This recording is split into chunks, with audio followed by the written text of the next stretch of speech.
guys, solve na yung problema ninyo sa mga ipis, sa daga, sa mga langaw at lamok sa inyong bahay. Hindi nyo na kailangan gumamit ng mga spray, hindi nyo na kailangan makalanghap ng mga pang-spray para maitabo yung mga ipis, yung mga daga at kung ano pang insekto sa bahay natin. Sa simpleng paggamit nito ng trap na to guys, mawawala at mababawasan yung mga ipis at mga daga sa ating bahay guys. Napakaganda nito guys at sobrang mura mo pa mabibili. Sa isang box, meron tayong 5 pieces nito at meron ding 3 pieces. So ganito yan guys, i-open mo lang siya.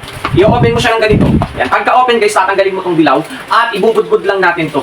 Ibubudbud natin to. Ito yung ating pangpaing sa mga ipis. So ganito guys, pagka-budbud, ganito siya. Napaka-sticky nito. Napaka-sticky niyan. Kaya kapag dumapo dyan yung mga ipis, huli, mababawasan yung mga ipis natin at saka yung mga lamok, daga at saka kung ano pang insekto sa bahay natin. So pagkalagay niyan guys, ipo-fold lang natin ng pagganito yan, ng pagganito. Then ilalagay natin sa mga amoy ipis nga. Ilalagay natin sa mga sulok, sa ilalim ng cabinet, ng table, o kaya ay sa gilid ng mga ref, or kung saan mang part ng bahay natin na posibleng pinagtataguan ng mga ipis at daga. Napakaganda nito guys. So ito yung pang-trap natin na ginagamit. Napaka-sticky nito. Kaya talaga namang mauubos at mababawasan yung problema natin sa mga ipis, sa mga daga, langaw at lamok, dala na din ito. Kaya kung gusto nyo guys, go check out na kayo. Available to dyan sa yellow basket natin dyan sa baba.